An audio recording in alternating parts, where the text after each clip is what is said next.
Hvala svima koji verno prate naše emisije i žele da pomognu u radu naše produkcije. Možete nas podržati simboličnom donacijom ili kupovinom naših proizvoda na sajtu balkaninfo.rs.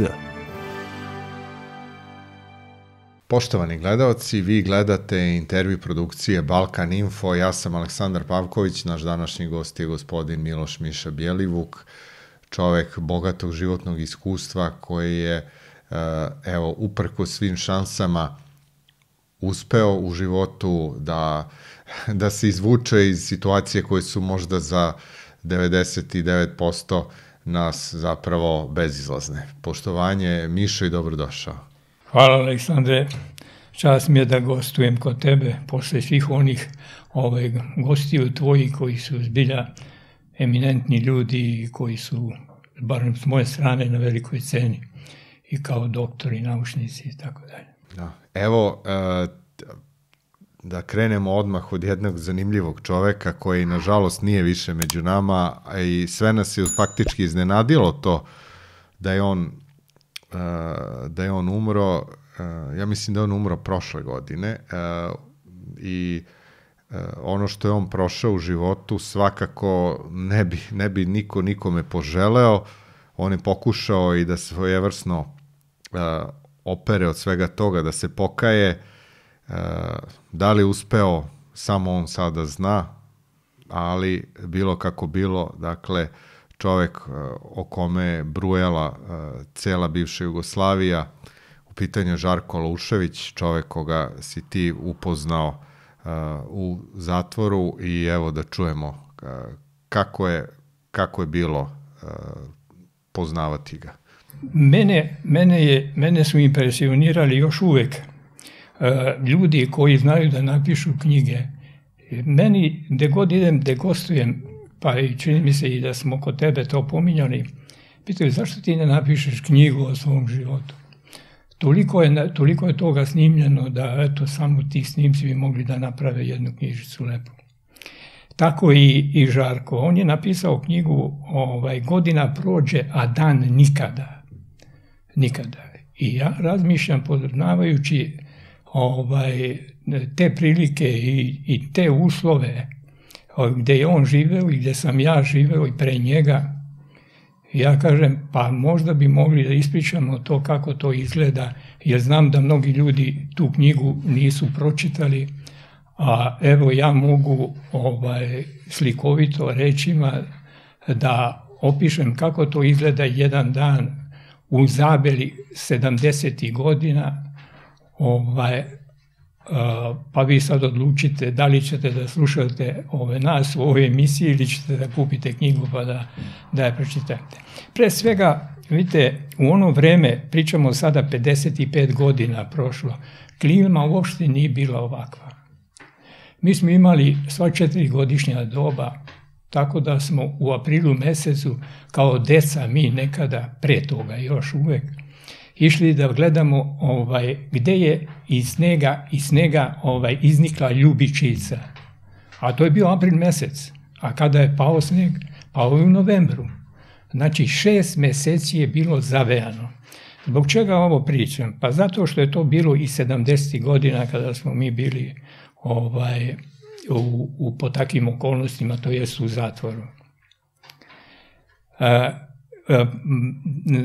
Požarevac zatvor, on se nalazi blizu Dunava na 4-5 kilometara i oni koji žive pored Dunava, oni zovu košavu. Vi znate da košava traje 3, 7, 21 dan i da to niko ne može sem prirode da promeni.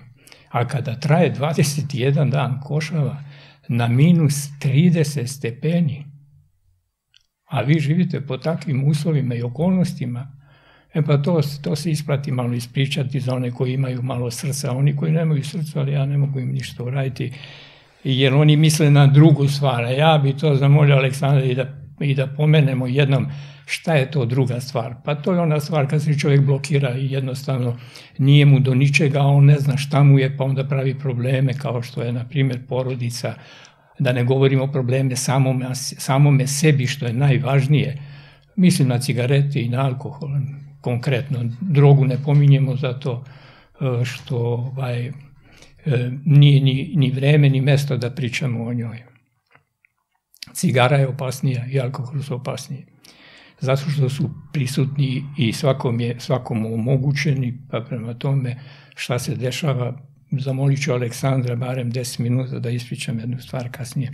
Da se vratimo na košave podunavske, koje oni zovu podunavska košava. U Zabelji u to vreme je bilo 5.500 ljudi.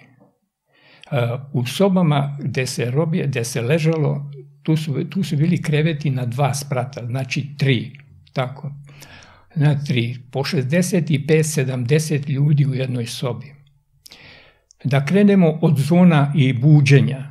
U 15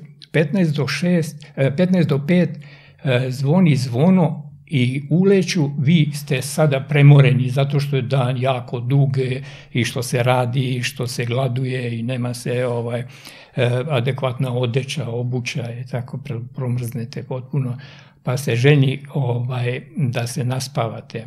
Međutim, u 15 do 5 je zvono i uleću komandiri u sobu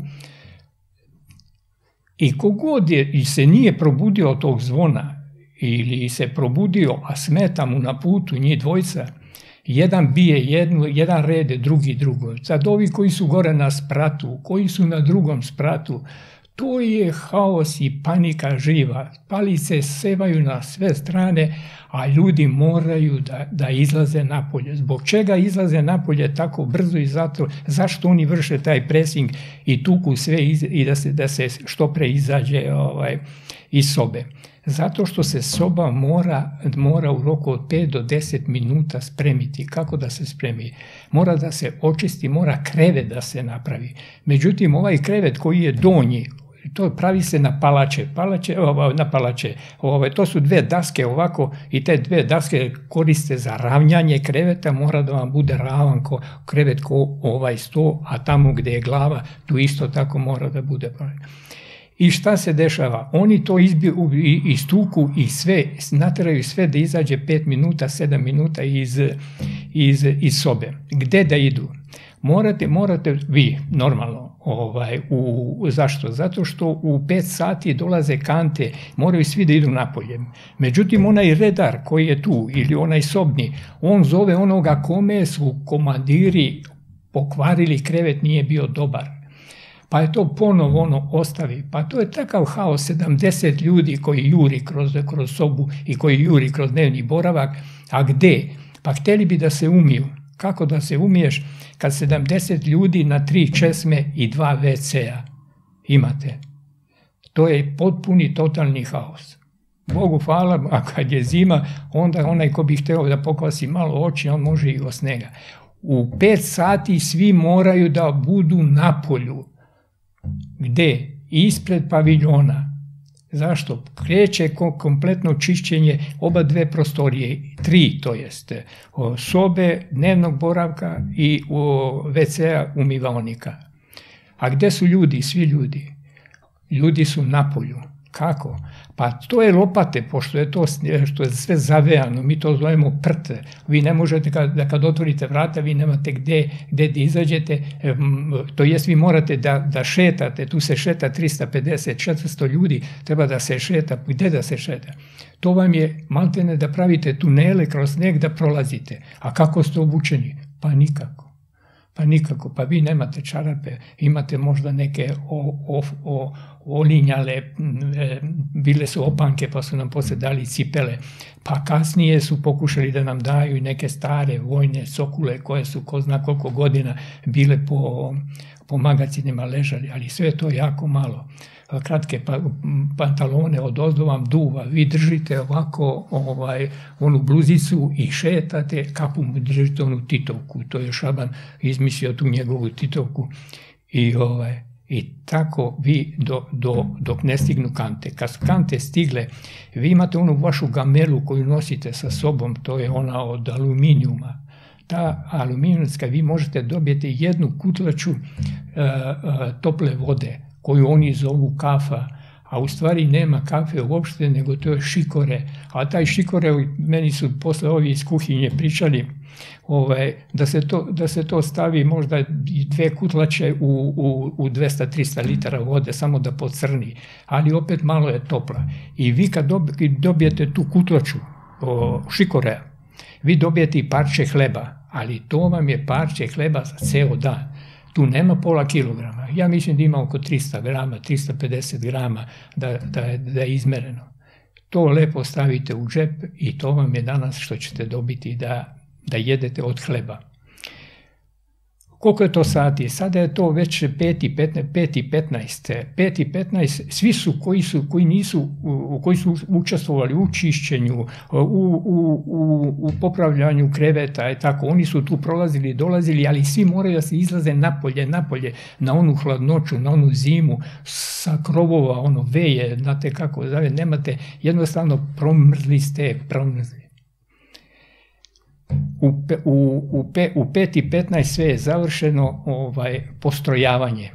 Postrojavate se u košava, duva, strašno je hladno, oni su vas postrojili i vi treba da mi idemo u fabriku. Fabrika u Zabeli, ona prima 3.500 radnika. Znači od 5:15 do 5:20 postrojavanje, a kreće se u 5:30, kreće 3.500 po paviljonima, kreće na kapije pogona. Kako? Po paviljonima. Koliko ima paviljona u krugu? Ima 6 paviljona. Pa sad vi vidite, podelite 3.500 na 6, pa ćete vidjeti svaki komandir 1 ili 2 vodi toliko ljudi kroz onaj sneg. U tih 10-15 minuta svi moraju da prođu. Zašto? Zato što se počinje raditi u 6 sati. I to morate biti potpuno spremni da počnete da radite. Ja sam primjera radio u koturače. Koturača je ono što oni koturovi što je fabrika Svetozarevo pravila od drveta pa je tu motala na te kotrove, motale oni kablove koji su opet kablovi koji su služili za dalekovod i za sve ostalo. Kako je to izgledalo? Vi stižete u 5 minuta do 6 stižete tamo, morate u 6 tačno da budete na radnom mestu. A kako to? Pa zato što komandiri, to znači policajci i civili koji vode taj pogon, koturač, oni sede u njihovoj kancelariji podignuto malo jedan nivo, metar, i oni nadgledaju celu koturaču. Ta koturača, ona nema ni jedan prozor, svi su prozori razbijeni. Zbog čega? Pa iz ovog ili onog razloga, a poslije ću vam pomenuti i još jedan koji isto tako na tu stranu dogovori, a to je rikoše od eksera koji se zakucavaju, pa je to porazbijano sve. Šta vi radite? Vama uđe na jedna vrata, ulazi onaj nosač sa placa Građe koji nosi drvo, nosi do abriktora. Taj abriktor, to smrzlo drvo, on propušta na onaj nivo od 5 cm, 5 i nešto centimetra, daska treba da bude. Daska je dugačka otprilike, zavisi 5, 6, 7 metara, ali onaj deo koji nama pripada, zbog toga što je veličina kotura koje mi kujemo, koje mi postavljamo ovako na jedno postolje, te daske su dugačke oko 2,5 metra. Sad vi izračunajte dasku plus minus pola metra široku, debljine 5,5 centimetra, koja je smrzla, potpuno smrzla na takvim temperaturama od 30 stepeni. Tu dasku, vidite, vi morate, kako, vi postavljate dvojica radite, jedan s jedne, drugi s druge strane, i to je onaj krug, vidjeli ste kod tih kotora. Mi pravimo krug. Kako pravimo krug? Mi u stvari imamo na sredini jedan centar, imamo tu jednu polugu, na vrhu je jedan ekser i mi pomeramo. Zašto? Pa na toj letvi vi imate ovako na svaki 10-12 cm imate obeleženo i vi to pomerate i onda šta se desi? Da skratim. Kada vi obeležite ovako sa ekserima vaš deo, 250 eksera vi morate da zakucate u vašu polovinu i 250 eksera zakuca onaj koji je preko. Kakve eksere? Pa 5 i nešto i 5 i nešto, 10, 11 i kad vi predate vašu ploču, ovi ovde, oni savijaju eksere. Znači, ekseri su ušli ovako, oni ga saviju i zakucaju u dasku. Eto, to je drugi posao. Verujte mi da taj ekser vi ne možete u smrznutu fosnu u dasku da zakucate uopšte. To bi bilo kao sad kad bi otprilike kucao ekser od 12,5 cm, kucate debljine, znate koliko može da bude, da ne kažem ko mali prst, da zakucate u jednu smrznutu dasku. Ali vi morate to da radite. Zašto? Pa oni sede i gledaju. A šta će biti ako ta ploča ne ide tamo, ne predaje se dalje u proizvodnju? Pa ima da vas zovu. Pa oni piju kafu, raširili se dva komandira i dvojica šefova i kažu, jeli, što ti ne radiš? Pa mi te gledamo. I onda kreće ono najprostije što može da bude, a to je i psovke, da ih ne pominjamo sada i tako dalje. I onda ima marš tamo, radi, inače vodimo te u sedmak. A iz pogona nekoga da povede u sedmak, to su batine zarađene odmah. Ko ide da bije? Pa idu njih dvoje, a vi u sedmaku kad dolazite, ja sam to već spomenuo, imate 10, to prepodne imate 10, 12 komandira, 13, zbog čega? Pa zbog serviranja celom tom delu, vodi se na sve strane, ne kažem gde. A šta oni rade? Kada vi uđete unutra, oni vas ne vode odmah dole u samice, nego vas odvedu lepo gore, oni sede na njihovom podijumu, podignuto malo, ovako je pitao zašto je došao. Pa neće Mangum da radi. Pa gde vi možete u Titovo vreme da ne radite u zatvoru? Ne može to tako. Vi morate da radite, morate u stvari da poštujete ono što su oni doneli još, kako su uleteli u Beograd, to jest, mislim na Tita i na njegovu bulamentu. Oni ovako igraju se sa vama, provociraju vas, a onda kreću batine. Da svaki slučaj, da vi ne biste slučajno pokušali da pobegnete i to, oni vas vežu vas lepo za radijator, jedan ovako i vi ste na kolenima vezani za radijator i tu kreće masakr. Zbog čega? Pa što niste hteli da radite? Pa za isto to i za jedan šamar, ako udarite nekome u krugu šamar, vi morate budete dovedeni u sedmak. Za najmanju sitnicu koju uradite ako vam nađu, ne do Bog, na poseti, uzeli ste od neki dinar da biste kupili jedno mleko više ili dva na nedeljnom ili na mesečnom nivou, imate posetu jednomesečno, vi dobijete batine, za sve dobijate batine. I znači masakr kreće. A šta se radi kasnije? To do 2 sata, mislim, kreće masakr, one odvode vas dole u bunker, pa onda u bunkeru batine obavezno pre nego vrata zatvore, skinu vas golog, pa onda dobijate, nemate više, pošto to malo bilo solidnije odelo vaše, mislim kako solidnije, pa imali ste možda majicu više, 1-2 ste stavili, zima je minus 30, onda skinete se goli, obavezno kad si go, oni gledaju da te ošaraju, to nema. Zbog čega?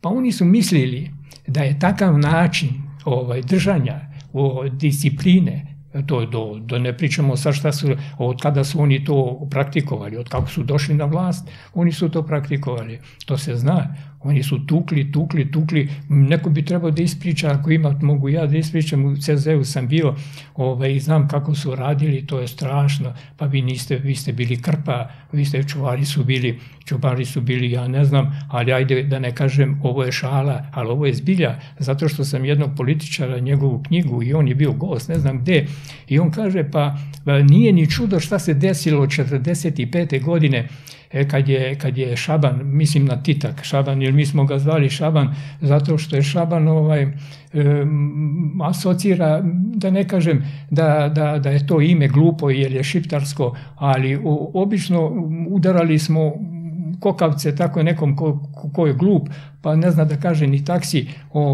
onda ga mi tako bijemo i eto, tako smo onda kad više nismo bili ogorčeni, nego kako je mogao taj glupak koji uopšte nema ništa sa Srbedijom i sa Srbima, kako je mogao da dođe u Beograd 45. godine i ona bitanga još veća od njega, onaj Stevo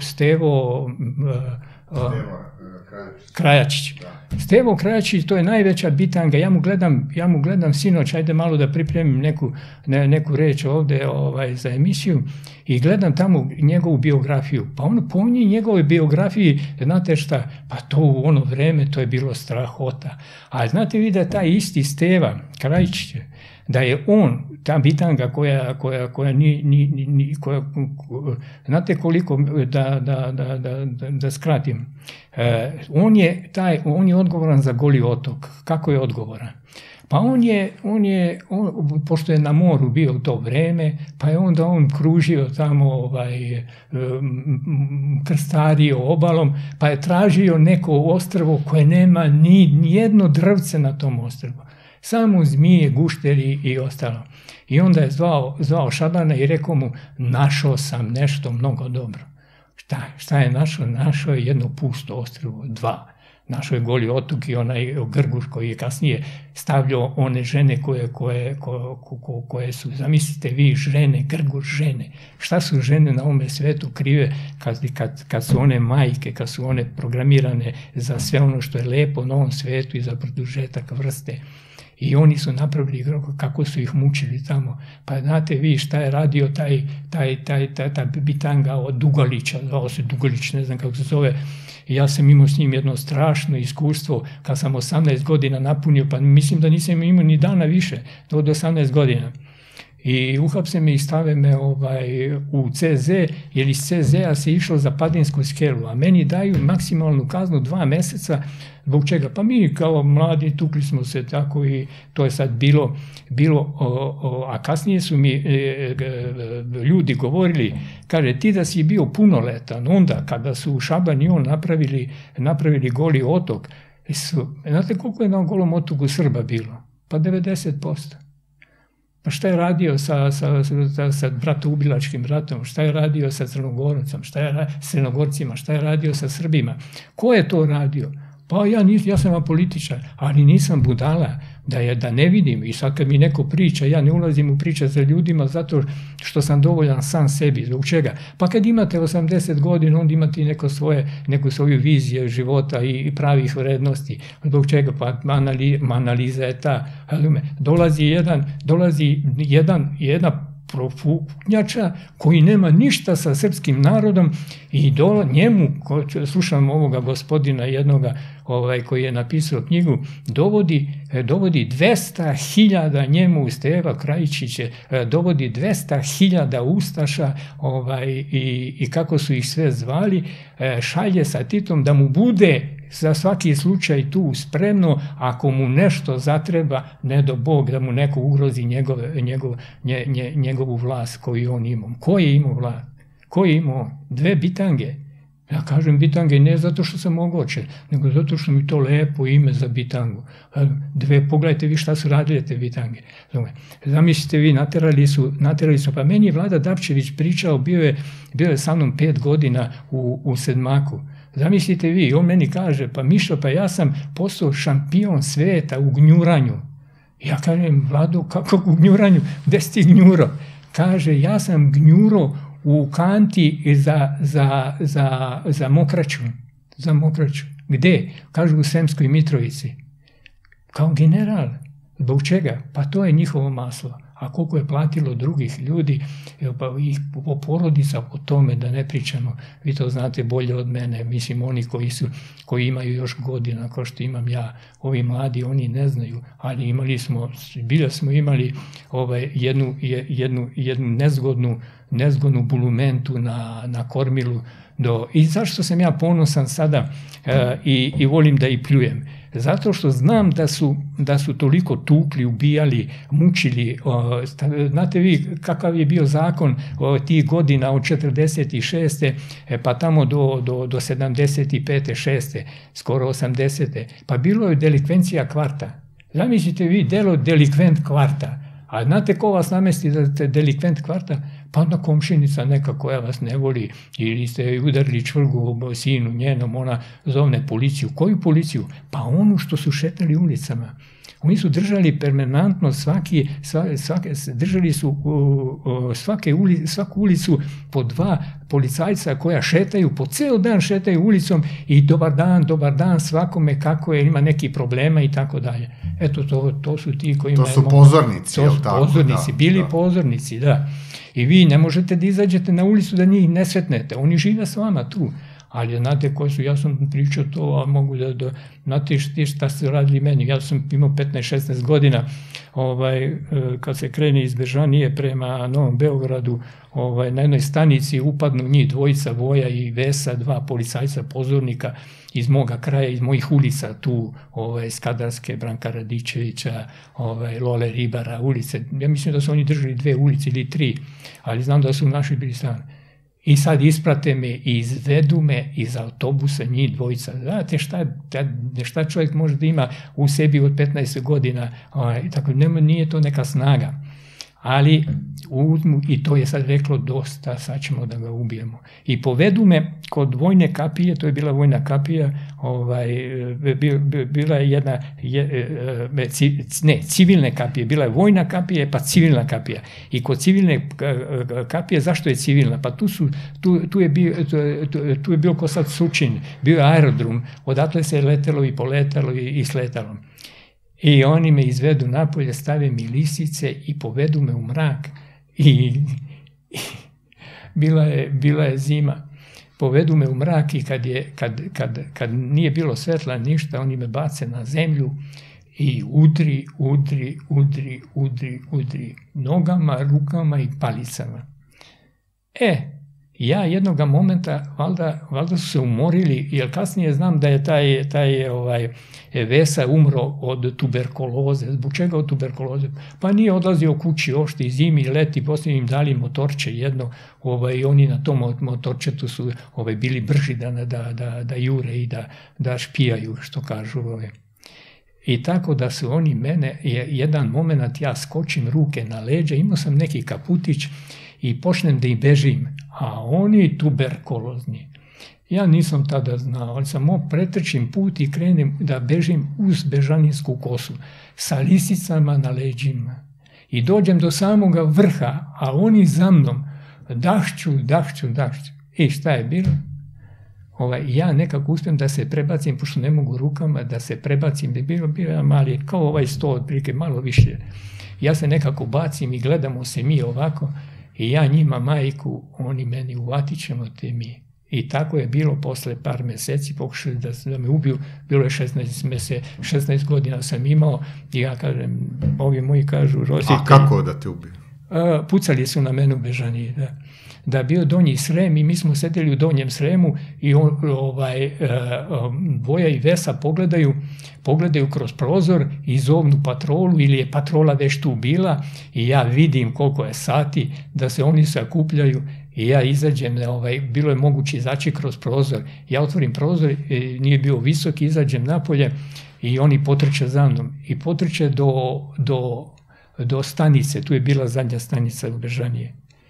I kad sam ja vidio, ja uđem u telefonsku govornicu da kao telefoniram i oni kad su pritrčali govornici, ja vidim, vadi pištolj. I tu je bilo, pošto sam potrčao prema kućama i tu je nastala pucnjava. Ispalili su jedno 5-6 metaka, kasnije moj otac odlazio i gledao te metke tamo i odlazio je kod načelnika i tako dalje i tako dalje. Međutim, zaboravio sam da vam, preskočili smo lisice na rukama. I ja odem sada tamo prema Vinogradskoj, ja odem kod moga zeta i sestre onako sa onim lisicama na rukama i kažem, ajde molim te vidi jel možeš da mi iskinete ove liste, donesite bonsek ili nešto. Kad onaj moj zet kaže, pa evo i ključevi ovdje, jer oni šta rade? Oni stave ključeve, ali ih blokiraju tako da kasnije ne moraju da iz džepa, nego kad te prebiju i to, samo skinu odmah ključe. I ja kažem to, da, ja odem kad sam otišao kod oca, sad ja mogu u kući da uđem zato što su to putevi bili. Kad moj otac kaže šta je bilo, ja kažem to, a otac mi je izašao iz rata sa 5 rana, vuko se 4 godine, na kraju su najviše stradao na Sremskom frontu, bio je prvi predsjednik opštine Bežanija i to ga stavili potpuno nepismenog ratnika, stavili ga da bude predsjednik opštine. Međutim, ima tu jedna istorija jako nezgodna, da ne kažem lepa, nego malo koje pominje i neće. Tamo kada se skreće sa Bežanije prema Ledinama i Surčinu, tu je moj otac imao dužnost, dok je bio predsjednik opštine, u stvari prvo je bio u partiji, pa predsjednik opštine, oni kada su vršili tu agrarnu reformu, a to je bilo oduzimaj kulacima sve što imaju, više od 9 jutara, 2 konja, 1 kravu, da ne pričamo koze i tako dalje, ajde u šali da kažemo patke i guske im nisu uzimali. I moj otac toj porodici Ilić, ja se izvinjavam sad ovima mladima, oni možda i ne znaju pravu istinu, šta se desilo. Na jednom partijskom sastanku u Bežaniji, zima je bila velika, a preko puta opštine Bežanija nalazi se mala škola, tu je prošao sa Bežanjske kose neko sa mitraljezom i naslonio je mitraljez na prozor, bilo je njih 17 na partijskom sastanku, on je ubio 7 ih ubio. Moj otac je 2 metka dobio tada od toga mitraljeza. Međutim, interesantna je priča, ajde kad pričam ovako, Aleksandar me ne prekida, pa ću ja da dozvolim sebi da završim priču. Šta se desilo? Ko je to uradio? Agrarna reforma. Seljak koji kažu da je porodica Ilić bio deda, bio je žestok. Našli su mu, ispod guvna su mu našli mali tank oružja, a to se nije znalo koliko je on imao. Kad mu je moj otac ušao sa jednim u stvari svojim saborcem, kad mu je ušao u kuću i rekao, vidi ovako, ovo je partija odlučila, ti imaš toliko i toliko, treba da daš to i to, kaže, ovo ti ostaje, ovo daješ. To je bilo u štali, tako mi je pričao otac. I on nije dao.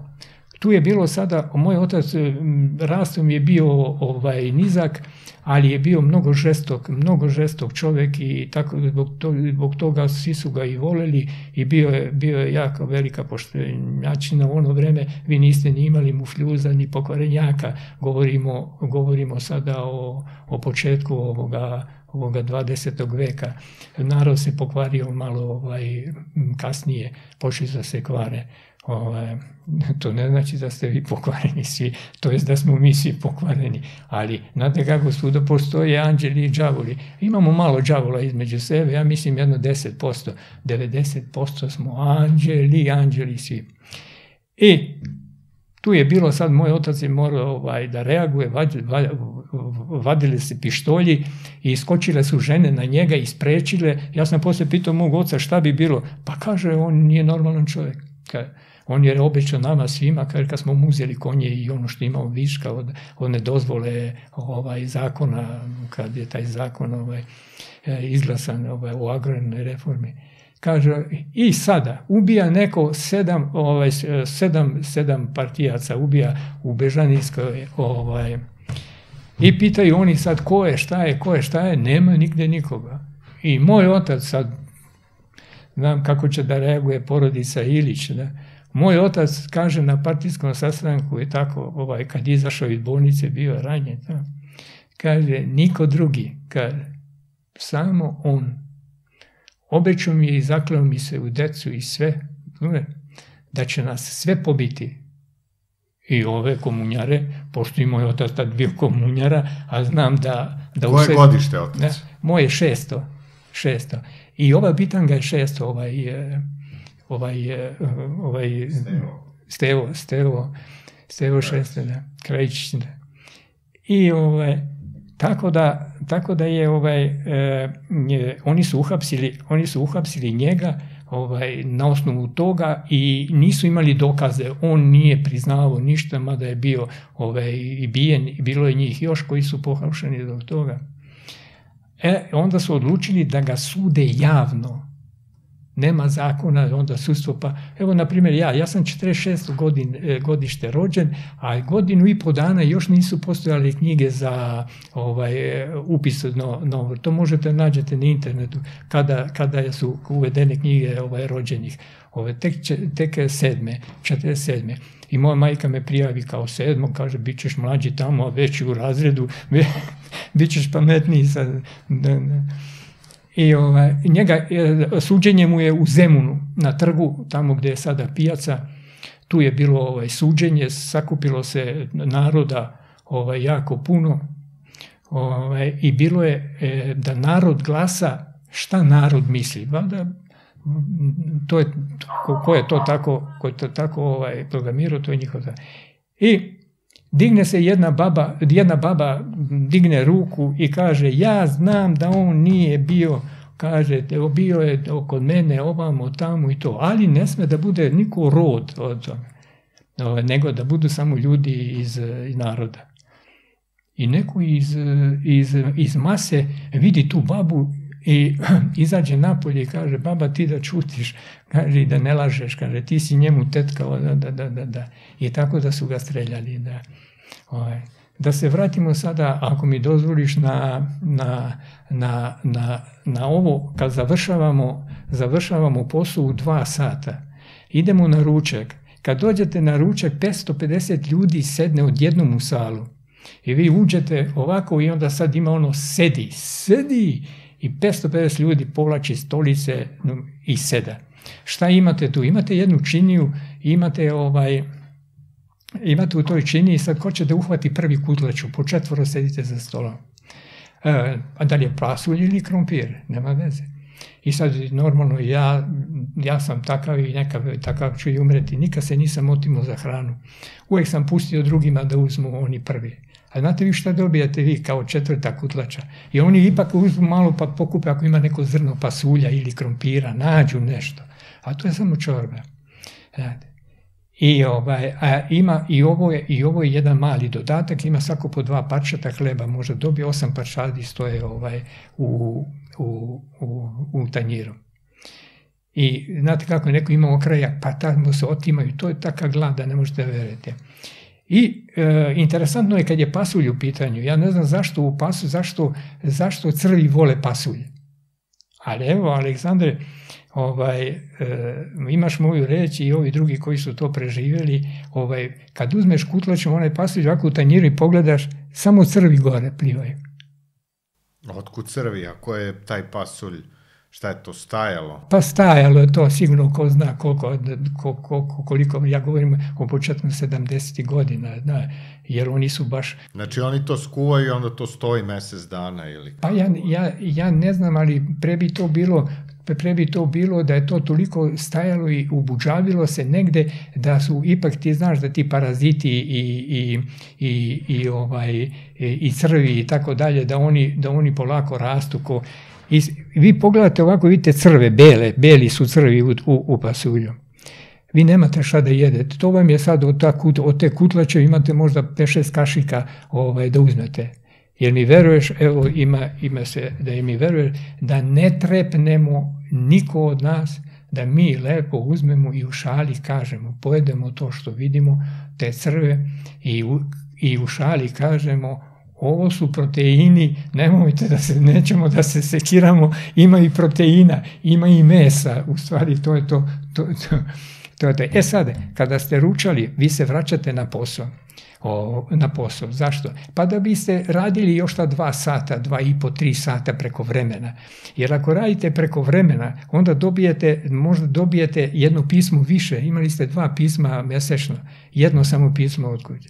A možda dobijete jedan paket više, 4 kile je bio paket. Šta možete dobijete u 4 kile? To ne možete dobijete ništa. Zbog čega? Pa zato što za platu možete kupiti 2 male one kafe ili 2-3 kutije cigareta.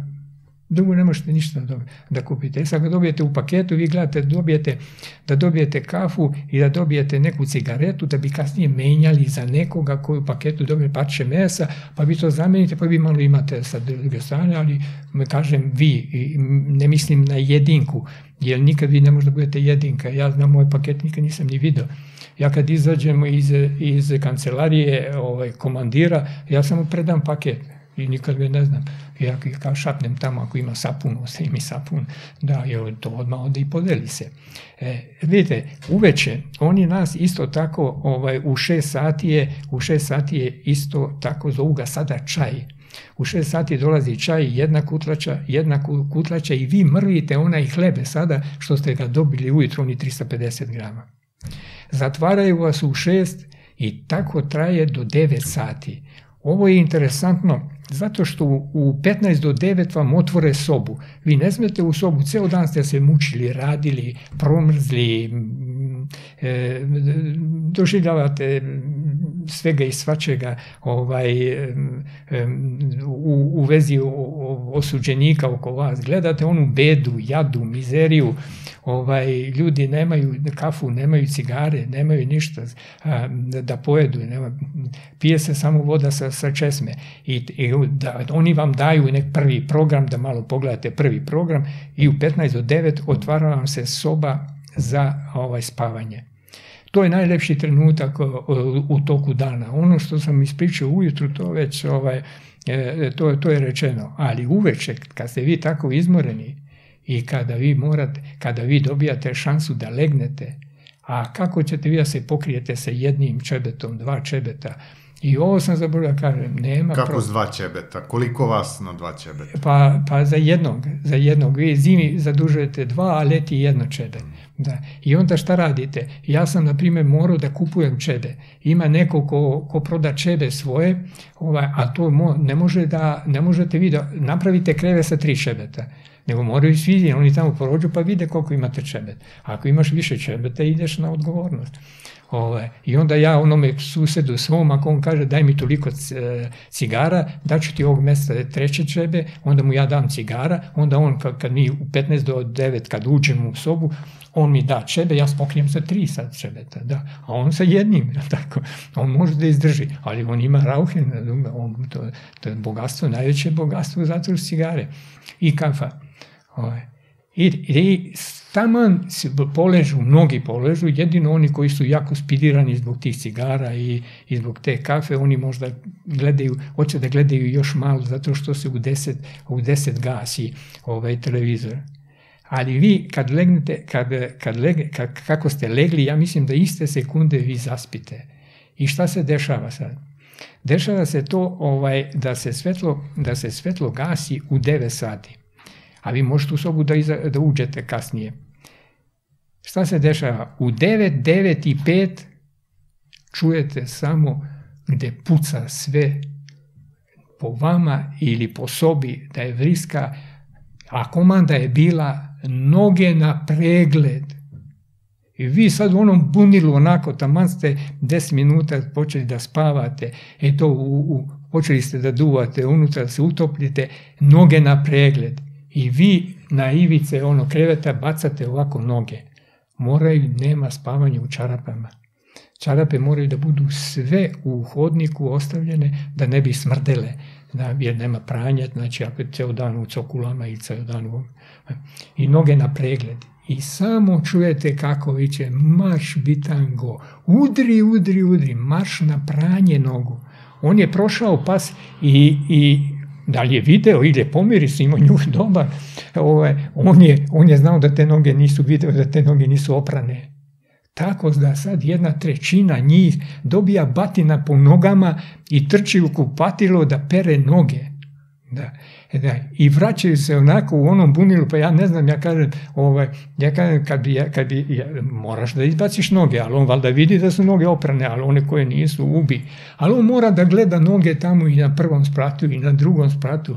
To je tolika frka i ja mislim 15 minuta, 20, i svi koji ulaze u sobu moraju, tu je sada on ode, on isprebija sve koji nisu oprali noge i tu je ovaj sobni starešina i onaj paviljonski i ti prolaziš i top noge i on pogleda, oprosi, idi na spavanje.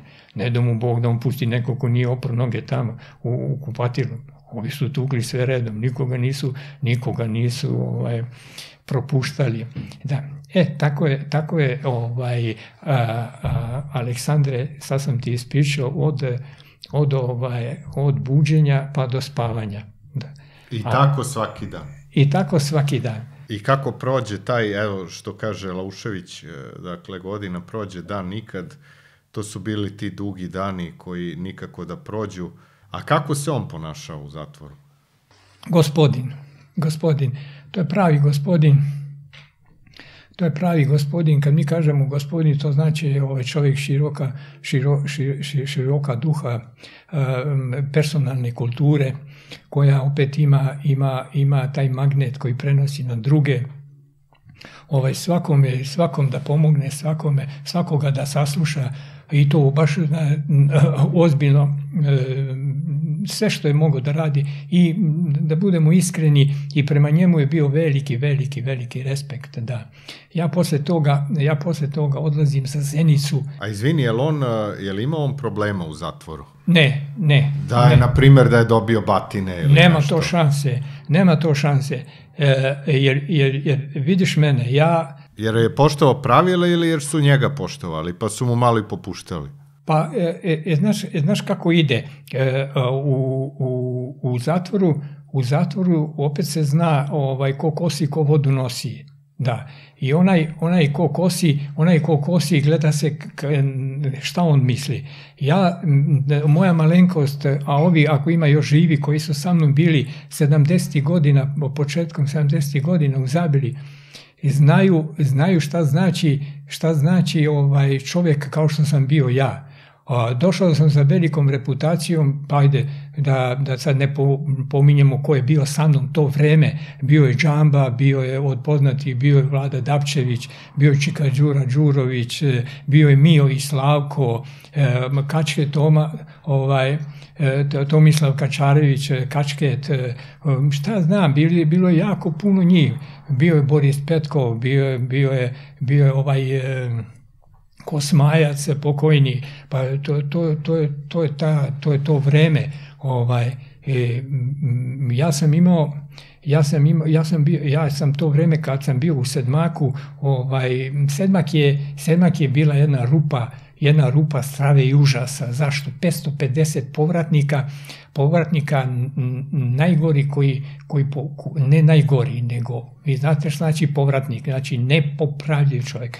Zašto sam ja dobio da budem u Sedmaku?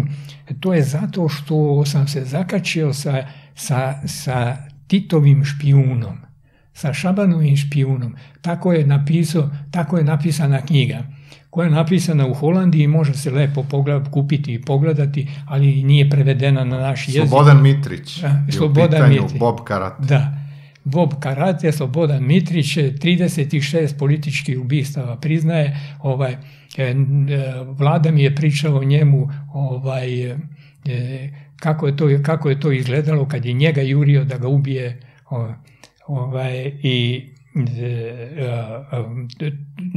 u Sedmaku znalo se, postojale su grupe, postojale su bande, postojale su, da ne kažem, crveni fenjeri. Šta znači crveni fenjeri? Pa policija, policija, ne znam kako da nazovem te, kajde komandiri da ih nazovem, svi zovu tako, namestili su tamo 4-5 soba na prvom spratu kako oni izađu da odmah vide tu šta je. Ako vi odete, uđete u tu sobu, pošto ste imali pravo da vi nešto malo adaptirate, da i to, konji su to crveni feneri, to su ti lampioni, to je pravi puferaj, da ne kažem tamo gde prostitutke žive. Ja sam to najviše gledao u Belgiji, kako to izgleda lepo. Kako crvene. Oni su to uživali zato što su pustili taj deo tamo tih homoseksualaca da primaju mušterije i to izgleda mnogo strašno. A šta se tu dešavalo? Pa sad ovi tamo opšte i plaćaju te kurve tamo u tim sobama. Policija to gleda, bio taj Mića Poskok, jedan iz Požarevca, komandir koji je bio malo, imao i neku crtu patološku, pa je voleo to da gleda kako i ko odlazi kod njih, pa onda izađe napolje na drugi izlaz da se ne vidi, pa ode tamo iza kod Džineta koji je bio tu dežuran u slučaju da se nešto desi, pa ajde donesu merdevine, pa se sa one strane popnu gore da gledaju ko dolazi kod tih kurvi muških i tako dalje. Ali šta se dešava? Pa vrata su otvorena 24 sata. Koliko? Po 6 njih u sobi. Pa šta se dešava tu? Pa tu se dešava svašta. Znate, svašta. Sad ovi ne mogu sve da kontrolišu, a grupe su tako organizovane na nekom mafijaškom principu. I tu ima svega i svačega. Kod mene se dešavalo, ja sam to ispričao negde, mogu ovako ukratko da pomene, da mi uleti u sobu neko, pošto u moju sobu niko nije smeo da ulazi, ja sam sam, moji prijatelji i drugovi, oni su napolju u drugim sobama, kod mene je samo tišina, mir, nema cigara i kada mi uleti čovek ovako, ja vidim Dragan jedan mali, uleti mi u sobu onako i zakuca se zadihan, ja pogledam, okrenem se, vrata su mi bilo ovako, a vidim, da izvinete, jebači na vratima njih 5-6. Ko je to bio? Pa bio Despiš, bio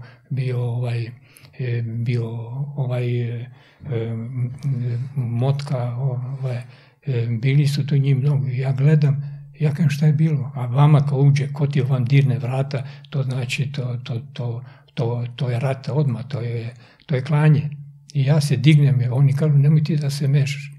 Ja kažem, ja vidim, ovi moji trče po Glenderu, jer Glenderi su bili, ja vidim Paja, Mali, Rustem, Ugoša, ovi trče ovo, svi nosimo bodeže. I bodenje svaki dan je bodeže, jedno ubistvo nedeljno. I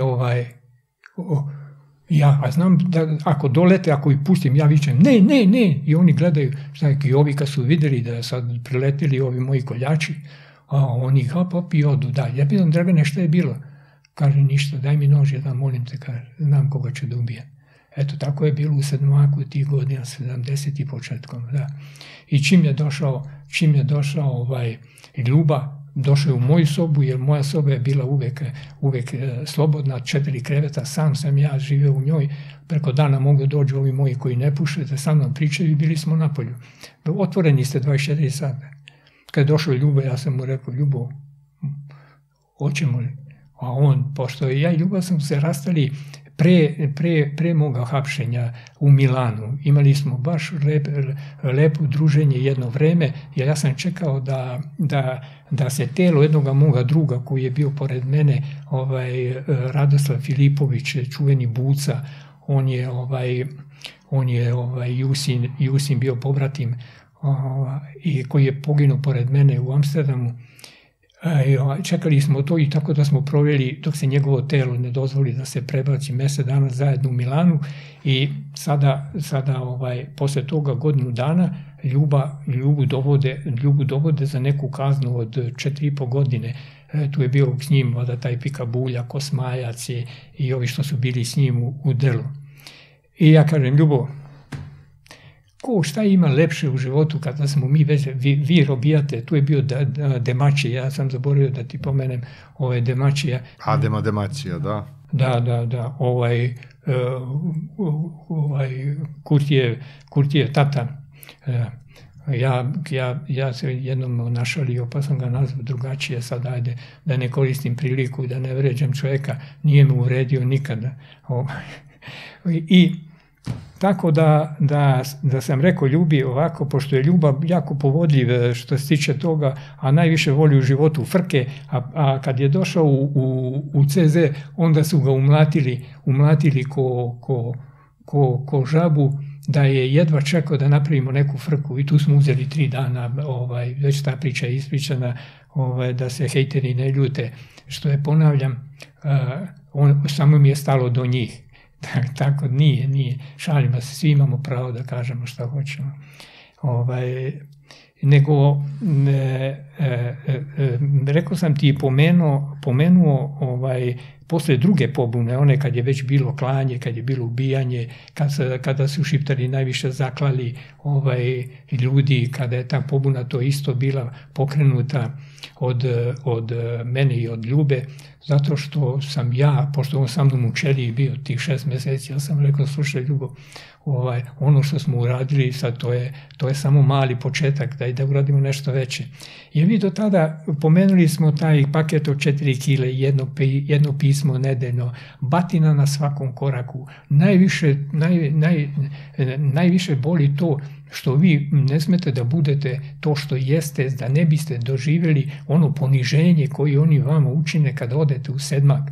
Tako da, a oni što su radili, komunjare, oni su to da bi držali disciplinu sa malim brojem čuvara, da bi držali 5.500 ljudi sa teškim krivičnim delima i manje teškim, i to je bilo, tad je to bilo najmanje od kako Zabela postoji od 45. godine, pa na ovamo najmanje je tada bilo. Zbog čega? Pa ranije je bilo 15.000, 25.000. Ko? Pa eto, žitari ih zvali. Ko su žitari? Pa oni koji nisu ispoštovali pravila agrarne reforme i koji su nešto sakrili, da ne kažem u šali, šaku žita ili šaku kukuruza i tako dalje. Prebacuju me posle te pobune. Sada vidite, ta pobuna koja je bila u Zabeli 77. godine, 17. augusta, ja mislim pravu istinu, ja znam, možda ne vidim, pogledao sam tamo, mada ne gledam, da pomenim i ovoga moga malog, što sam ga pomenuo prošli put. On mi je vratio, replika, mali replika, ne bi imao šta da jedeš da nije bilo ujke, to da znaš, sve sam ti dao u ruke i to ne znaš da poštuješ. I on sad meni kaže da ja njemu dugujem 400.000. Pa u redu, ako ja tebi dugujem 400.000, ti meni duguješ 600.000, pa onda sad bi to došlo 200, plus onu E-klasu koju si mi uzeo na Kvarnu u Kopru i odvezo i prodao je u Danskoj, a ja je platio 45.000, pa to znači ti meni dođeš sada 250.000. Hvala, Aleksandre, što si dozvolio da mu vratim tu repliku. Više bih volio, evo ti Aleksandra, možda dobiješ njegov telefon, ako meni nećeš, pa javi se malo da pričamo. Da, i prelazim, Aleksandre, u Zenicu. U Zenici vlada isti princip, isti. Samo Bosanci su mnogo... Koje je to godine? 77. Dobro. Je li tad bio Izetbegović? Da, Izetbegović. Ne, bio je, Šešelj je došao posle mene. Da, on je posle. Posle mene, kada sam ja bio je Budžoni. Sad ja ne znam, zaboravio sam njegovo pravo ime. Mi smo bili u 38. sobi, to je odmah tu kako ulaziš sa desne strane, soba 1.38, 125 ljudi u sobi. Sad zamisli ti sobu sa 125 ljudi, a pušača, znaš koliko je bilo? Bilo je, 95%. Onda kada se zapuši to, kako to izgleda živjeti u takvoj sredini. Tu sam za nagradu dobio odmah kad sam došao od načelnika za raspoređivanje rada, dobio sam da radim u livnici, ali to sam pričao negdje i ja mislim da ne znam da li tebe interesuju u ovim tvojim emisijama, ali možemo da pomenemo ako hoćeš. Je li to onaj Selimović Buđoni? Da. Teufik? On je bio isto general, zvali ga Buđoni zato što imao imao je konja, jahao je konja. To Meše Selimovića, brat onaj? Ja mislim, to je ta klika. Ja sad, izvini, ne mogu da znam tačno, ali znam da je to ta bratija onih komunjara koji su jednostavno se kao što je bio Vlada Dapčević i to, njih su gledali da čiste Tito, Šaban i ovi drugi. Ne znam ko je taj Buđoni, ali čuo sam za neko koji je bio u Zenici, on je neku ženu, je li on ženu neku ubio? Ne, ovo je bio general. Aha. Ovo je bilo političko lice. Ali čuveni Buđoni, kao, mislim, u Bosni je bio nego ako mi dozvoliš, pomenuo sam malo te muke od cigarete. Ako mi dozvoliš da nešto kažem o cigareti, jel može? Pa dragi moji, koji konzumirate cigarete, želio bih da vam kažem da je sve nedaće i sve što se dešava loše u vašem organizmu, uzročnik je baš tih cigareta. Jer niste ni svesni koliko je to pogibno za zdravlje. A vi se branite, nemate snage da saslušate ili da pogledate ili da izađete na internet, da vidite sve šta se dešava u vašem organizmu. A kako se može rešiti to je vrlo jednostavno. Zbog čega ja pričam o tom zlu koji uništava čovečanstvo i koji je uzročnik, ja mislim, 90% bolesti u organizmu. Pa doživeo sam u zatvoru da čovjek pored mene u švajcarskom zatvoru otvori nam čeliju da nam da ujutru kafu ili čaj, šta daje onaj čuvar, i do mene on kaže meni ovako: slušaj ti, kaže, nemoj da mi dolaziš više noću u čeliju, ima da te ubije. I ja ga gledam. Ja kažem, mislim se, dobro, neću ti dolaziti više noću čelije. Pa noću nam je zatvorene su nam čelije. A on, pošto radi u radionici, sa mnom montira žice na točkovima od bicikla, on uzme posao da bi više zarađivo i da radi u čeliji. Ja čujem noću onako kad odem kad se probudim, da on kljuca, čuje se kako mu rade noge tamo kucati tu žicu. I možda spava jako malo. Jer kažu ljudi da šta se može, šta se ne može od tela svoga. Mi možemo da ostanemo bez hrane, šta ja znam koliko, 70 dana, bez vode ne možemo 9 dana, bez vazduha ne možemo da ostanemo ni par minuta, ali znate ko je još jako, jako opasan? San. Bez sna ne možemo 3 dana. Gotovi smo, umiremo. Možemo da umremo ako Jeste, pa to rade u Guantanamu, šta su radili, oni snimci da ih namerno bude, ne daju im da spavaju i da je to gore mučenje od bilo kakve fizičke, da kažemo, torture, udaraca i ostalog. Da, spavanje isto tako može da ubije čoveka. A šta se dešava onda kada mi podignemo adrenalin i kada se spidiramo sa nikotinom? Pa koliko su oni stavili u taj nikotin?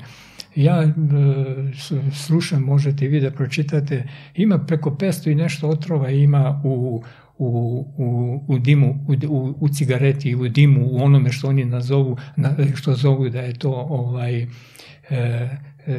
šta ja znam, da ne kažem duvan, jel tako? To nije više duvan, to su otrovi. Vidite, kada mi tu malu ćeliju uzmemo i kada mi tu malu ćeliju jednoga dana, kada ona dođe na ispit, znate, ona će jednostavno mala da mora da digne ruke i da se ubije. Tog momenta kad se ona ubija nastaje rak od te jedne male ćelije. A šta je, da ne kažem odmah kako bi mogli da pomognete samom sebi, to je već kraj, jer vaša mala ćelija koja dobija informaciju da vi stalno unosite nikotin u sebe, Ona više, znate kako, da bi se odbranila, ona jadna mora da izlazi iz svoje čaure sa receptorima. Taj receptor zavisi od godina pušenja, on se penje na 5-6. Zamislite vi ćelija koja i mora da probija opnu. Zašto ona stvara opnu? Ako mora da stvori opnu, ona opnu stvara. Znate do čega? Koga se boji strašno naša ćelija? Boji se kofeina. Jer na onom mjestu gdje raste kafa, tu 30 godina nijedna biljka ne može, zbog otrova koje on ostavi u zemlji, ne može da nikne. I šta radi naša mala ćelija? Pa ona jednostavno napravi opnu, tako da ne prima više nikakve otrove u sebe dok to ne prođe. A šta vi radite? Jer vi dozvolite da taj kofein izvetri, kao što je i katran od cigarete, ili nastavljate da vi to sipate u organizam, to jest u ćeliju. Zbog čega? Pa koliko stotine bilijardi ćelija mi imamo. Tako. A permanentno svakog trenutka negde oko 300.000 naših ćelija izumire. A što pričam ja sada o tome? Pa pričam zato što mi je žao svakog pušača. Kada ga sretnem na ulici, a on cigaretu ima, ili u kafane ne ulazim gde su pušači. Pa šta radim? Pa ja gledam da ga obiđem, a da on vidi da sam napravio krug. Jesmo ja i on sami na trotoaru? Da, ja napravim ovakav krug, da on vidi da je to strašna stvar. Ja sam bio na šetalištima ovako, izađem na šetalište s druge strane 100 metara i nema nikoga. Neko se negde sakrio, ne znam gde je. Ja kažem, ovdje ima nekog puši. Pa ljudi moji, pa vi znate koliko ta cigareta, da ne kažem smrdi, nego koliko vi smrdite koji pušite i ne znate zašto pušite. A ja ću da vam kažem zašto pušite. Pa vidite vi kada kažu kako je on strastveni pušač, pa svaki 15 minuta on se mazne za cigaretu. I uzme i on tako sa velikim uživanjem on vuče cigaretu. A ne znate zašto on to radi. Ja ću da vam kažem. Svakih tih 15-20 minuta, pola sata, da telo došalje informaciju hipofizi i kaže, ne mogu više da izdržim, moraš da mi daš. Šta da da? Pa da da kiseonik. A to je, znači to. Kiseonik treba, da. Kada jedan pušač puši godinu, 2, 3, 5, 10, znate, i njemu je sve zatvoreno. On više nema mogućnost da njegove alveole, njegova pluća, da apsorbuju kiseonik. On jednostavno ostaje bez kiseonika. A to se dešava tamo gde god je krv prošla, kroz male venice, kroz kapilare, kroz sve, došlo i do mozga. Ja sam malo prepomenuo čoveka do mene, da, koji je imao moždanu pneumiju. A šta to znači? Potpuno svi centri više su ostali bez dovoda kiseonika. Da, bio je zapušen skroz. Ali više se to ne može otpušiti. Ne možete vi sada da nađete, kao što su Amerikanci radili u vezi nekih bolesti, baš ove vrste, oni su napravili kapsule, znate, kada ih nazovemo kapsule. I sada čoveka operu, otvore mu pore, sve, pa onda ga ubace u kapsulu i onda dodaju kompresiju kiseonika da bi jednostavno on i dalje mogao preko kože da dobije kiseonik. Ali šta ćemo mi, kada je to samo sada za jedno malo vreme, ne može čovjek da živi u kapsuli pod kompresijom, tako dalje. Vidite, kada pušač juri svaki 15 minuta za cigaretu, on ne juri tu drogu, on juri samo ono malo toplote što će cigareta da unese, ono što ćete vi da uradite, pošto hipofiza kontroliše našu posvest i kaže kiseonik, i on, kiseonik. I šta se dešava? Arterije su se tih 15 minuta sužavale i nisu mogli nikako da provuku ni malo kiseonika. I tu je nastala opšta haos naš u organizmu i tu dolazi sada u komanda centar, on javlja posvest hvata tako i I uvuko je malo kiseonika. I onda kaže, ja što se dobro osjećam. Pa kiseonik je život. Pa ti se osjećaš dobro zato što si uvuko malo kiseonika. Nešto si uzeo još otrova. To što si uzeo još otrova, to će te jednog dana koštati jako, jako skupo. Kako? Pa dolazi, samo bi te jedno zamolio, poštovani, muško, žensko, malo, veliko, da idite tamo na grudna odeljenja, imate toliko bolnica, pogledajte kako se ljudi raspadaju. Meni je umro jedan prijatelj nedavno na jednoj klinici ovdje u Beogradu. To je toliko izbacivanja šlajma, to je rak pluća koji se raspadao. Moj otac umro od raka pluća, raspadao se. A šta vi mislite sada putujete, pa vama se ništa neće desiti. Pa desilo se već. Pa postoji način da se odbranite od toga? Postoji. Samo svest. Kažu da je to svest univerzalno blago koje možete da imate. A vi kažete ne, ja volim da jedem, pijem, da se veselim. Pa vidite prijatelji. Obavezno dolazi. Zbog čega? Pa vi ste se ukiselili pre svega. Znate šta znači kiselo? Kiselo znači da mi imamo 10 puta više parazita i bakterija u organizmu loših nego dobrih. A koga mi hranimo? Kad vi kažete ja volim malo ovo, malo ovo, pa vi hranite te parazite kojih ima 10 puta više. Pa šta će oni da urade sa našim odbrambenim mehanizmom, sa našim pozitivnim bakterijama? Oni jednostavno će da ih prevladaju. Jednostavno i kad prevlada kiselost, kada se ukiselimo, onda dolazi do onoga što sad mogu da vam ispričam u tom malom fenomenu koji mi imamo, 100 milijardi ih imamo, a to su naše ćelije. Ta mala ćelija koju mi imamo, to je najveći fenomen univerzuma. Znači, to je jednostavno nešto što je dalo život i sve, i biljnom, i životinskom, i ovom našem ljudskom stvoru. Šta je mala ćelija? Pa zamislite vi sada kada se spaje, šta je mala ćelija? Pa jasno, odakle je život? Pa to je iz one jedinke ćelije, jedinke. A ta jedinka šta ona ima? Pa ja ću vam objasniti šta ona ima. Ona ima sve tajne života. Pre svega ima 300 milijardi kilometara naš DNK koji je upisan. Pa kako kad se spaja sa ženskom, ona nastavlja i pravi jedan život? Pa jako jednostavno. Znate kako?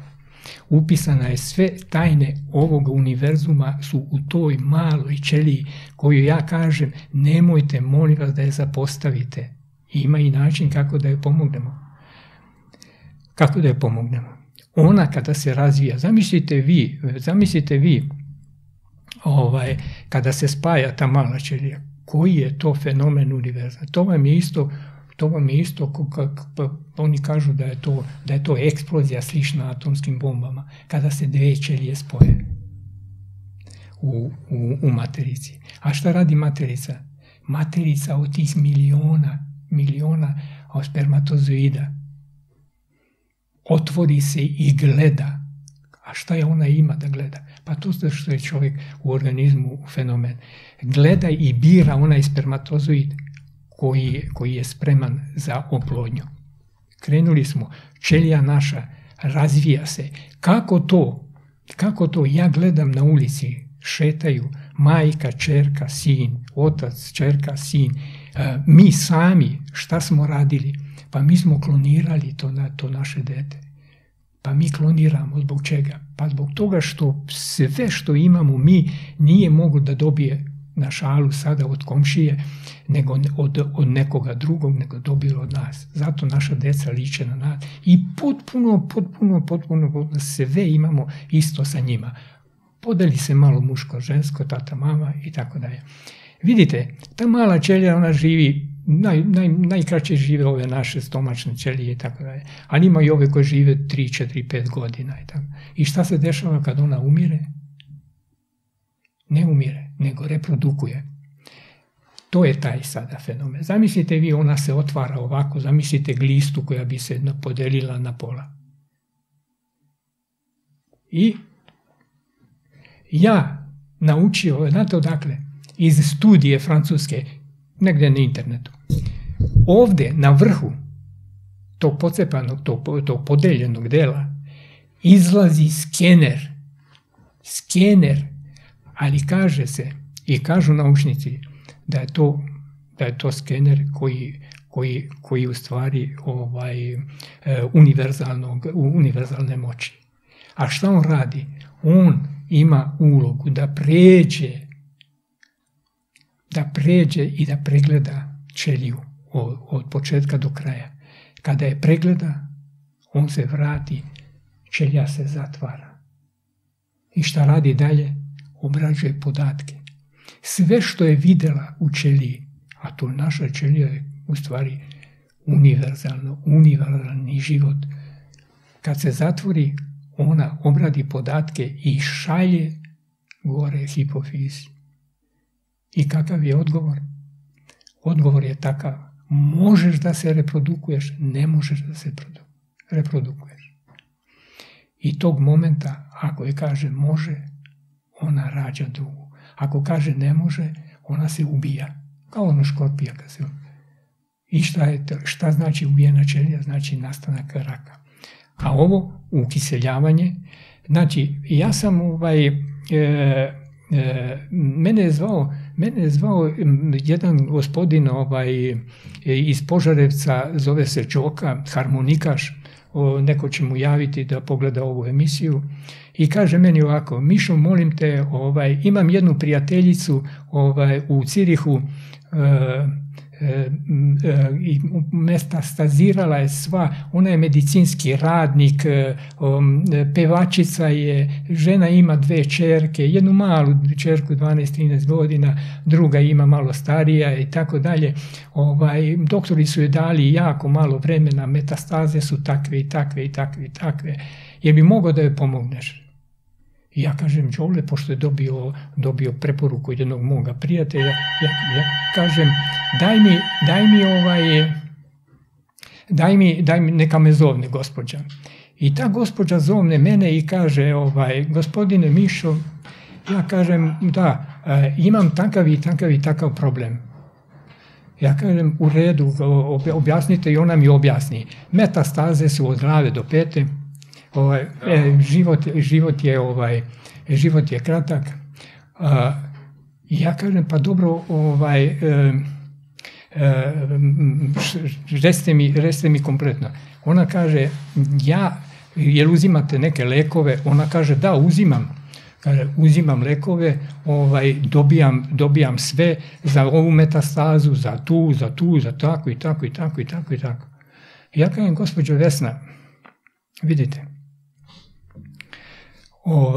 mi možemo da vam pomognemo. Ja i moj drug Milan iz Holandije, mi smo radili već sa nekim devojkama i uspjeli smo da napravimo čuda na istu temu. Ja kažem: možemo da vam pomognemo, ali recite mi šta vi uzimate od lekova. I ona kad je počela da nabraja lekova, sad da skratimo priču, ona ujutru dobije šaku, u podne šaku i uveče šaku. I moj je savjet bio takav, ja kažem ovako: gospođa Vesna, ako vi hoćete to, a rekla mi je, ima devojčicu od 12 godina i moli je ćerka njena da mama ne umre zato što je ona još mala. I meni to Vesna kaže, gospođa Vesna mi kaže: Miloše, to me najviše boli. Ja sam hrabra, kaže, ja ću se borim. Ali ovo mi dete, kaže, ona je medicinski radnik, pevačica, snimila je, ovim putem je pozdravljena, neko će sigurno, Đole će sigurno reći da pogleda ovu emisiju. I ja joj kažem: možemo ovako, da me poslušate. Vidite, sve to što vam doktori daju, to je ta banda farmaceutska koja živi od toga, mislim, uopšte čovječanstvo truje sa lekovima. Možete da uradite ovako. Da krenete da nas slušate, mi vam garantujemo za 6, 7, 8 mjeseci, 9 mjeseci nećete imati ni jedan trag od metastaze. Bićete potpuno zdravi i možete da živite kako ste živjeli do sada. Šta je trebalo da uradi? Morala je da izbaci sve što dobija od doktora. Sve. Mora da krene na voće, povrće, povrće bez ulja, bez ikakvih začina. Prioritet su smutiji. Znači, može da ih meša i voće i povrće i tako dalje. Ali to je sad preduslov bio. I to nije nikakva tajna, to imate, znate koliko njih, a šta se dešava kod ljudi? Kod ljudi. Ljudi ne mogu da se odreknu onoga malog zadovoljstva, pa ja bi da uzem malo ovo, malo ono i tako dalje. Ovdje se radi o tome da mi ne smemo da se ukiseljavamo, jer to je prvo i posljednje. Mi ne smemo da hranimo parazite.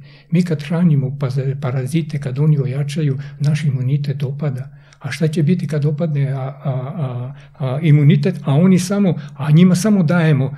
Pa vidite, pa pogledate čoveka koji ima stomačinu ili je debeo, ili jede ono što ukiseljava. Nemojte me pitate da vam objašnjavam šta ukiseljava. Ukiseljava sve što nije voće i povrće i koštunjavo.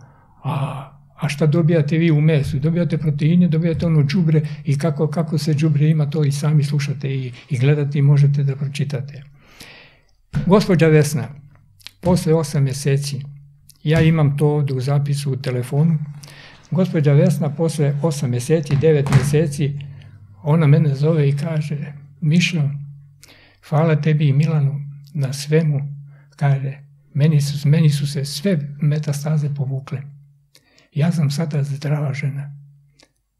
Ja kažem: Vesna, molim te, nemoj samo da bi počela ponovo po starom, jer je bila ranije jedi, piji, veseli se i tako dalje. Aleksandre, Vesna će ovo da sluša sigurno, jer će Đole sigurno javiti. Ali šta bih želeo da ostavim kao poruku? Šta bih želeo da ostavim kao poruku ljudima koji ne paze, mislim na cigarete, ne paze na svoje. Pogledaj ti, molim te, kako gospođa Vesna izgleda danas. Gospođa Vesna, ja se izvinjam što sam ovo sve javno izneo, ali vi ste heroje. Jeste poslušali ne tako pametnog čoveka ali ste poslušali... A kako će da dobiju oni savjet od tebe? Kako da ti se jave? Pa pogledaj ti, molim te, kakav Vesna izgleda danas. Lepotica, ali se vratila danas Vesna i peva i ima porodicu i zdrava je kod dren. I što mi se jako sviđa, gospođa Vesna, način na koji vi živite, mislim na šetnju, na prirodu, i dalje ste ostali verni onim savjetima koji smo vam dali ja i Milan. Aleksandre, jako je lako ljudima pomoći ako oni imaju snagu i volju. Jer najvažnije, Vesna onoga momenta kada smo je mi dali, nije ona dobila džavle preporuku moju i Milanovu. Milan je moj drug iz Holandije koji je isto tako jako puno obavešten, da ne kažem o ovome načinu ozdravljenja. Jer ako se krene, pazi, ima primjera, toliko smo mi prostudirali ovu tematiku da smo vidjeli čak i bilo koju immune bolesti koje dovode do toga da jednostavno nema više pomoći. Onda kada odbacite ukiseljavanje organizma, ovo počinje da čisti, alkalno počinje da čisti i će očisti autoimune bolesti. I mnoge vrste, ja mislim sve vrste, ali treba čovjek samo da ima karakter na prvom mjestu, karakter, da ima volju. I pazite, ja znam koliko ljudi sada leži, i pošto obilazim ove klinike i gledam, leži i ne zna šta će sa sobom, želeo bi da živi. Pa imate jedan je samo način, jaka volja, da se odreknete tog đubreta koji ukiseljava organizam, da ostavite cigarete i da ostavite alkohol. I bit ćete zdravi. Ako budete, pazite, pošto ja ni u krajnjem slučaju iz nekog razloga materijalnog, ako budete htjeli neki savjet, ja ću vam dati, znate koga? Daću vam telefon Vesni. Eto, i Vesna neka vam objasni sve kako je ona uništila metastaze, sve u organizmu. A koliko žena danas ima strašne probleme sa grudima i sa ostalim metastazama koje su napali organ. Imam jednu tajnu, a to je da smo mi izlečili da smo mi izlečili osobu, ja i Milan, kojoj mleka nije bilo. 6,5 kila tumor. A šta je on uradio telu? Mi smo izvukli. Ti znaš o kome se radi. Da. Hvala ti mnogo, Mišo. Hvala i tebi, Aleksandar. Hvala na pažnji, gledali ste intervju produkcije Balkan Info, prijatno. Hvala svima koji verno prate naše emisije i žele da pomognu u radu naše produkcije. Možete nas podržati simboličnom donacijom ili kupovinom naših proizvoda na sajtu balkaninfo.rs.